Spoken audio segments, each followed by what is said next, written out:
Մեկ ամսական Ռոուզ Դեքսթերի ծնողները բժշկին դիմեցին գանգատվելով փոքրիկի խնդիրներից՝ փորկապություն, որովայնի ցավեր ու անհարմարություն: Մանկաբույժը թվարկված ախտանշանները վերագրեց երեխայի նորմալ զարգացման փուլերին, վստահեցնելով, որ դրանք բնորոշ են այդ տարիքի երեխաներին: Հայրը Սթիվեն Դեքսթերը պատմում է.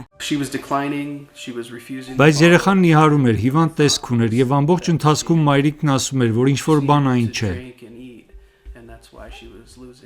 Պարզվեց, որ այդ ինչ-որ բանը բոտուլիզմն է, հազվադեպ, բայց վտանգավոր հիվանդություն, որն առաջանում է աղիներում զարգացող բակտերիալ սպորներից: Դրանք թույն են արտադրում, որը վնասում է նյարդային համակարգը և դանդաղորեն կաթվածահար անում երեխային: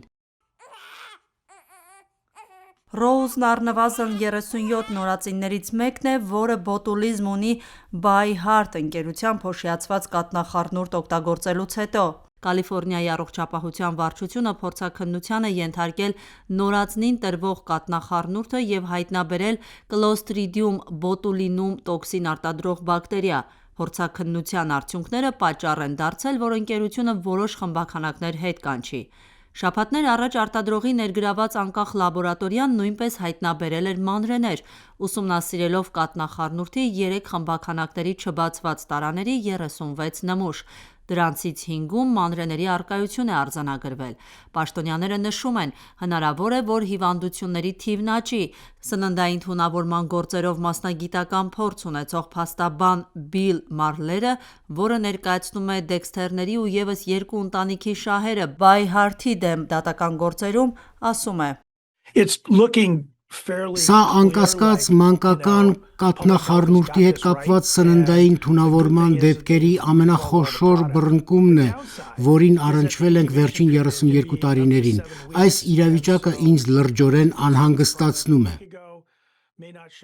By Heart-ը չի մեկնաբանել դատական գործընթացը, սակայն հայտարարությամբ նշել է, որ անում է անհրաժեշտ բոլոր քայլերը, որպեսզի հետաքննությունը բացահայտի խնդրի արմատները և օգնի լիարժեքորեն հասկանալու բոտուլիզմի դեպքերը: Թեև ընկերությունը նոյեմբերին հայտարարել է, որ հետ է կանչում վաճառքի հանված կաթնախառնուրդի ամբողջ խմբաքանակը,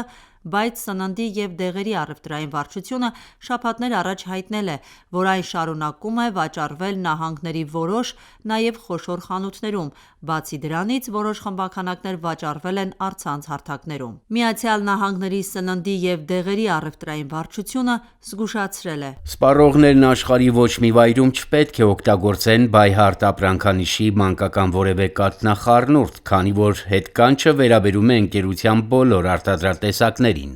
Պարզ չէ, թե ինչպես է բոտուլիզմի մանրէն հայտնվել կաթի խառնուրդում, որը պատրաստվում է օրգանական կաթից և գովազդվում որպես արտոնագրված սպիտակուցային խառնուրդ՝ բաղադրությամբ հնարավորինս մոտ կրծքի կաթին: By Heart-ը հայտարարել էր, որ ձեռնարկում է անհրաժեշտ բոլոր միջոցները բոտուլիզմի դեպքերի աղբյուրը պարզելու համար: Ընկերությունը նշում է, որ արտադրական ողջ շղթայի մանրակրկիտ աուդիտ է անցկացնում հումքի բաղադրիչներից մինչև փաթեթավորում ու տեղափոխում: Սթիվեն Դեքսթերն ասել է, որ By Heart-ի կաթնախառնուրդի առաջին տուփը Ռոուզի համար գնել է հիվանդանոցից տուն վերադառնալուց հետո, քանի որ կինը՝ Յուրնին, դժվարություններ ուներ երեխային կերակրելիս: Դա մի տեսակ հուսահատ քայլ էր: Նա չգիտեր, թե ինչ ընտրի և գնեց ամենաթանկը՝ մտածելով, որ այն ավելի բարձր որակ կունենա: By Heart-ի մեկ տուփը վաճառվում է շուրջ $40: Շաբաթներ տևած խուճապից և անհանգստությունից հետո հիմա նրանք ավելի հանգիստ են: Աղջիկը վերադարձել է տուն և ապաքինվում է: Աիդա Ավետիսյան, Ռադիոլուր: